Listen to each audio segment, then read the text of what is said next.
সাবেক জেলা প্রশাসক ডিসি পুলিশে প্রভাবী বড় ভাই আব্দুল রহিম মোল্লা প্রতি পারিবারিক বসতবাড়ি থেকে উচ্ছেদ সহ সহায় সম্পত্তি জবরদখল করার পায়তারা এবং কোন রকমের হুমকির প্রতিবাদী সম্বন্ধ করে তার কিশোরগঞ্জ কার্যালয় গৌরনগরের পিছনে। সম্মানিত সাংবাদিকবৃন্দ, আমি আব্দুল করিম মোল্লা, পিতা আব্দুল সোবান মোল্লা, মাতা সবরাজ্জান মোল্লা, জাতীয়পত্র 932 নম্বর জাতীয় নম্বরের উপর করতে হবে, নাম্বার করতে হবে, জাতীয় 932 উকিলপাড়া রোড, উকিলপাড়া কিশোরগঞ্জ। আমার বড় ভাই আব্দুল রহিম মোল্লার সাথে পারিবারিক পৈতৃক সম্পত্তি নিয়ে দীর্ঘদিন যাবৎ বিরোধ চলে আসিতেছে।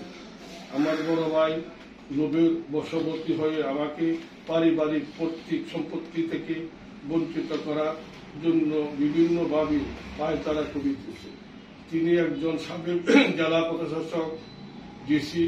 এই পরিচয় প্রভাবে সম্প্রতি তিনি নানাভাবে আমাকে হয়রানি সহ আক্রোশমূলকভাবে হেনস্থা করছেন। এরকম পরিস্থিতিতে আমার দৃষ্টি থেকে সহায় সম্পত্তি এবং আমার বসবাসের শহরের উকিলপাড়া লিলগঞ্জ রোড এলাকার পারিবারিক বসতবাড়িটি রক্ষা করিতে গিয়া বিপাকে পড়েছি। অন্যায়ভাবে তিনি আমার সমুদয় অসহায় সম্পত্তি গ্রাস করিতে চায়। এইরকম পরিস্থিতিতে আমি আমার বসবাসের পারিবারিক বসতবাড়িটি রক্ষার জন্য আমি আমার ভাবি শেরওয়ারা মোল্লাকে বিবাদী করে কিশোরগঞ্জ বিজ্ঞ যুগ্ম জজ প্রথম আদালতে একটি মোকদ্দমা দায়ের করিয়াছি, যাহার নম্বর 124/2024 অন্য প্রকার। বর্তমানে উক্ত মোকদ্দমাটি চলমান রয়েছে। এতে আমার বড় ভাই আব্দুল রহিম মোল্লা ও তার সহযোগী এরা আমার প্রতি চরমভাবে ক্ষিপ্ত হন। আমার বড় ভাই আব্দুল রহিম মোল্লা, ভাবি শেরওয়ারা মোল্লা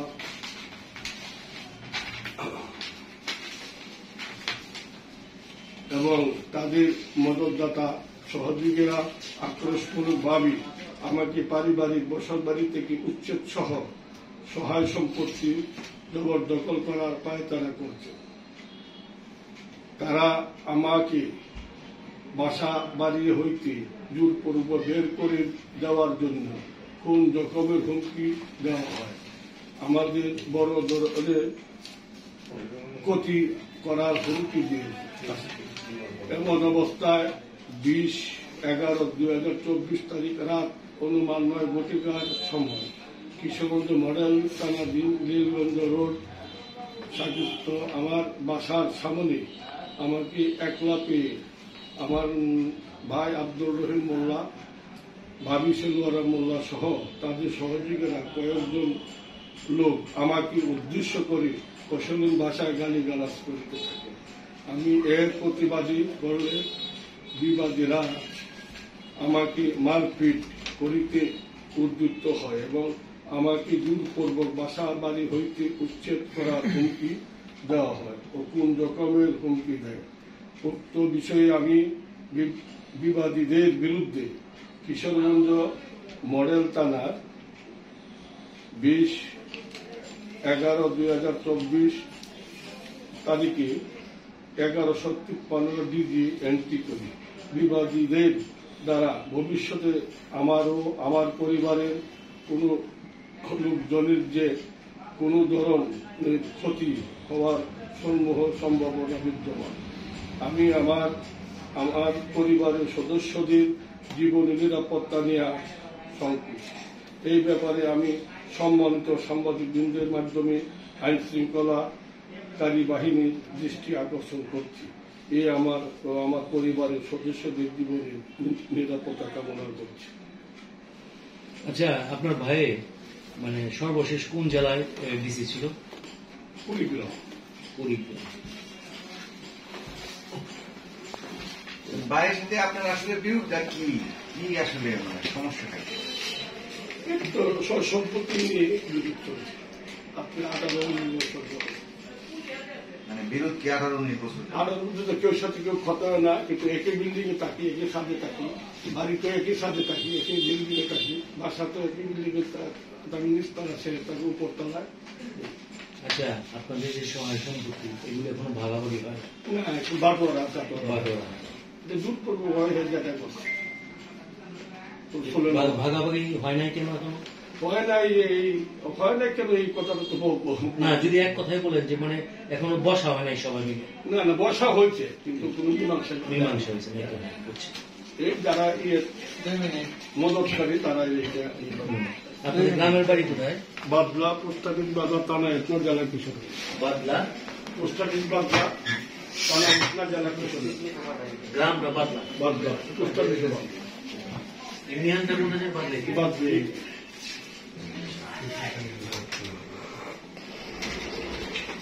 আপনারা কয় ভাই? আমরা আপন মার পেটের 2 ভাই, আব্দুল রহিম মোল্লা, আব্দুল করিম মোল্লা। আপনার বাবাকে আরো ভাইটাই আছে? এটা আগের তো ভাইয়ান আছে, মারা গেছে। তাহলে এখন 2 ভাই আছে। 2 ভাই আছে, একজন শর্ট ভাই রয়েছে, 2 জন মারা গেছে। যে 2 ভাই, আরেকজন ভাই আছে। এখন এই সৎ ভাই কি আপনার সাইডে না? না সব এক সাইডে, সব এক সাইডে। মনে হয় যে 18-19 বছর ধরে যা করণীয় তাদের সাথে করছে। মানে আপনি এটা আর ওরা এক? আপনি কি করতেন এমনিতে?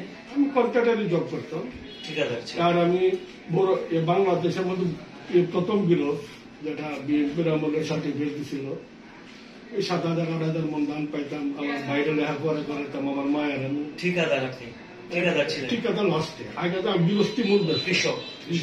বড় কৃষক? খুব বড় কৃষক, 8,000-9,000 মন ধান পাইছি। আমি বাইরে লেখাপড়া করেছি। কোন বাইরে? এই যে ডিসি সাহেব। আমি তো নিজে না খুঁজে বাইরে লেখাপড়া করছি, আমার মায়ের। আপনার বড় না উনি? এই 1 বছরে বড়। ও আচ্ছা, পিটাপিটি। পিটাই পিটি। আর আমি আমার 5 সন্তানের সময় আমি মানে তারে বিয়ে করেছি। আমার 60 সেন্ট বরযাত্রী গেছে। কয়জন বরযাত্রী? 4জন ছেলে মেয়ে, 4জন বরযাত্রী গেছে। সবকিছু আমিই করছি তাহলে। মানে আপনি বিয়ে করছেন আগে? আগে করে আমার 60 সন্তান তার বরযাত্রী গেছে। যাই হোক, মানে এই ভাইয়ের লেখাপড়া করানো সব কিছু চাকরি থেকে। উনি আপনার কত অবসরে গেছে? কত সালে? অত 16-17 হবে, মানে ওয়েল দিয়ে অবস্থা গেছে। 2016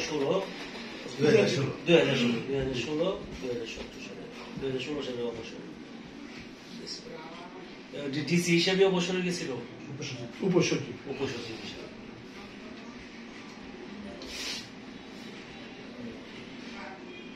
এখন আপনার আসলে মানে চাওয়াটা কি? চাওয়াটা আমাদের নিরাপত্তা যেমন থাকতে পারে, আমার হামলা না করতে পারে, আমার মানে জীবনের নিরাপত্তা, জীবনের নিরাপত্তা। আর আইন গতিতে তো আইনেভাবে আইন উত্তর, যেহেতু আদালতে মামলা আছে। বাড়িতে যে সহায় সম্পত্তি আছে এগুলি দখলকার আছে? এটা তো দখল তো এই এখন আমরা যে এলুবেলু ভাবে আছে, সে তার বাহিনী দিয়ে খাওয়াইতে প্রায় 20-25 জমি তার আমার দখলে নিয়ে গেছে। আপনার দখলে ছিল এইখান থেকে 20 একর জমি? বেশি নিচ্ছে, পাওনার থেকে 20 একর জমি বেশি নিচ্ছে।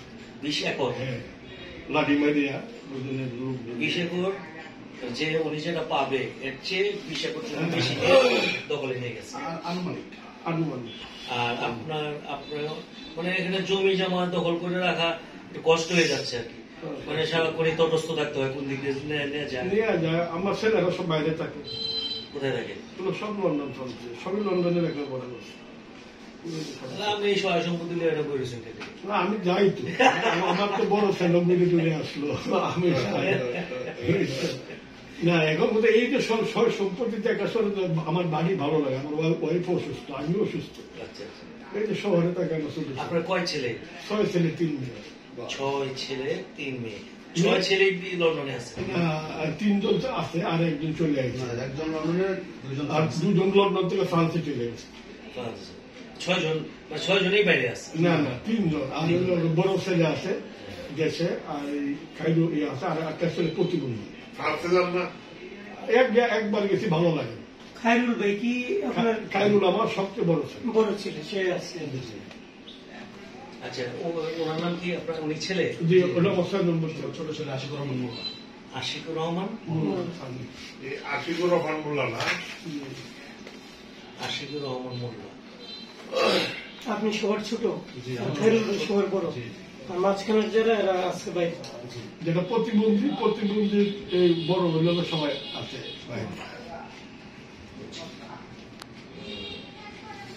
দুই ভাইয়ের বিষয় এটা পারিবারিক ভাবে মীমাংসা করা যায় না? এটা তো আমলাদের একটা চরিত্র, ফুলের মতো পবিত্র। অতীত থেকে সঠিক করতো, তাও কেউ ত্যাগ দিতে জানেন। তার এই যে অনেকগুলা বাড়ি, তার সারা সম্বন্ধে কাকার চরে যেটা আছে, একটার নাম সিলেট, হবিগঞ্জ, নবীগঞ্জ, চিটাগাং, ঢাকা, এই পলাশপুর, তারপরে অনেক অনেক জায়গা যেখানে গেছে এই সম্পর্কে পার। একটা দিচ্ছি তো হালাল খেলে তো সারা জীবন তার গোষ্ঠী বুয়ে গেছে, বুঝিনি তো আমরাও চরিত্র। কিন্তু আপনার সাথে ঝামেলাটা করছে। এটা তো করবি, আমরা যে চরিত্র। আপনি তো না, আমরা হচ্ছে তো বড় কথা, আপনি ভাই, আপন ভাই। আপন ভাইও নাকি আমি খুব শখ করে কম শিক্ষিত মেয়েরা দুইজন, আমার বাবাজি আছে, হে বাবাজি আছে, আমার বাবা, এটার বাবা আমার নানা, এই যে আপনি ওরা সবই জানে। আমার ভাই তখন এই যে ওরা নিয়ে ছেড়ে এক নম্বর সাথে মেয়েরও কম পড়া লেখাপড়া করে কম দেখতে করাইছিলাম। না, আপনি নিজে ত্যাগ করে নিজে বেশি করেন আপনার ভাইয়ের। মায়ের বা আমার আমার মা ভক্ত ছিল। বিয়ে করানো পর্যন্ত একেবারে। বিয়ের পরে কতদিন পর্যন্ত সম্পর্ক ভালো ছিল? আম্মা মারা যাওয়ার আগ পর্যন্ত, মা মারা যাবার কিছু দিন। কত সাল থেকে জ্ঞান শুরু হয়েছে? এই 11-12 সাল থেকে শুরু হয়েছে।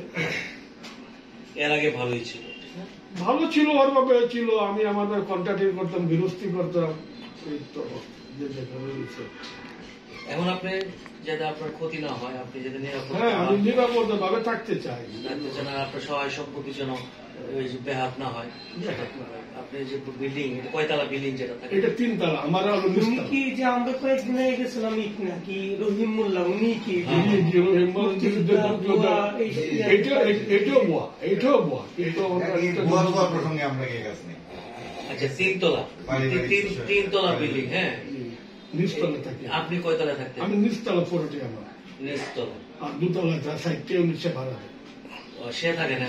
না, আগে থাকতো। আমার ওয়াইফ বললো যে ভাই আপনি চাকরি করে দিচ্ছি মানুষ, একটা রুম আমার সামনে যে মাঝে মাঝে থাকে না, আপনি তো আর ভাড়াটা মিস করে লাভ নেই। দোতলা বলি, মানে নিচতলা তো 3 তলা বিল্ডিং, তো নিচতলা আপনি থাকেন, আর 2 তলা হচ্ছে ওনার। 2 তলা 3 তলা ওনার। তাহলে এই যে এই বিল্ডিং কি সবাই মিলে করেন নাই? আমরা 2 ভাই করছি, মিলে করছি। তাহলে এইটা 2 তলা কেন? একা আমার নিচতলায় দিছে, বাদে 3 তলা পরে করছি। ও আচ্ছা, নিজেই করছি। মানে উনি নিচতলা দিতে, হেলা দিতে 2 তলা, পরে হেলার নিজের পয়সা দেওয়া 3 তলা। এখন আপনি নিচতলা থেকে বের করে দিতে চাইতেছে, এই তো? এইরকম একটা পরিকল্পনা। আমি একটা কারেকশন দিই এখানে। আমাদের পারিবারিক বসত বাড়ি, তো আমার দাদুর সিদ্ধান্তে এই জায়গাটা আমার চাচির নামে করা। সেটা নিয়ে পরবর্তীতে আবার বিবাদী পক্ষ প্রশ্ন করতে পারে। তো পারিবারিক এজমানি সম্পত্তি চাচির নামে দেওয়া, এভাবে বিভিন্ন জায়গায় আমার দাদুর সিদ্ধান্ত বিভিন্ন ভাবে দেওয়া। এখন উনি কাগজপত্রে ওনার এইভাবে উনি নানান ধরনের হয়রানির চেষ্টা করেন। বুঝছি, এইগুলো আমি জানি। আমার সম্পত্তি আমার মায় বলতেছে যে আমার নামে দাও। আমি কই তোমার নামে দিলে তো 2 মেয়ে পাই বলতে, আমার ভাই আমি পেতে পাই না। যে সম্পত্তি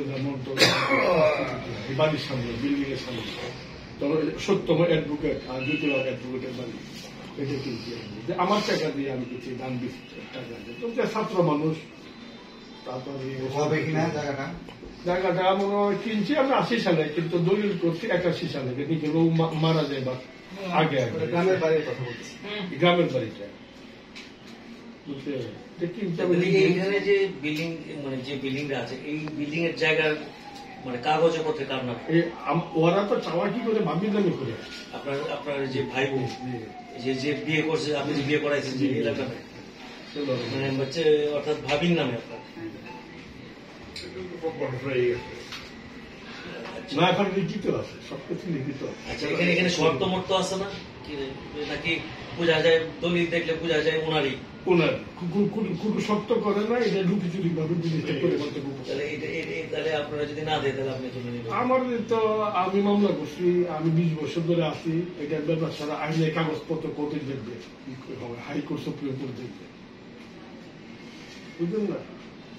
এখানে যদি আমি হাটে যোধপুর আছে, যোধপুরের হাইকোর্ট আছে, যেটা তার স্ট্যাম্পের উপরে লিখিত আছে, স্ট্যাম্পের আপনি কি মনে করেন যে আপনি যে আইনগত ভাবে আগাচ্ছেন এই জমি নিয়ে বা জায়গা নিয়ে, এখানে আপনার পাওয়ার সম্ভাবনা আছে? এটা মোহাম্মদ আদালত যদি মনে করে মানবিক দৃষ্টিতে এজমানের সংসার, যদি যেহেতু তার বহু সম্পত্তি আমার বউর নামে দিছি, সব সম্পত্তি তার নামে দিছি, যদি মানবিক দৃষ্টিতে কাগজপত্র অন্য কাগজপত্র দেখে হ্যাঁ, বুঝতে পারে যে এটা বুঝতে পারে যে আমরা যৌথ কিছু যৌথ বুঝছি জিনিসটা। কারণ এই যে অনেক সময় হয়তো যে ভাইয়ের নামে করে দেয়, চাচার নামে করে দেয়, চাষের নামে করে দেয়, সবগুলো দিকে বুঝতে পারে বিচারক যে এরা পরে আমার দাদা আমরা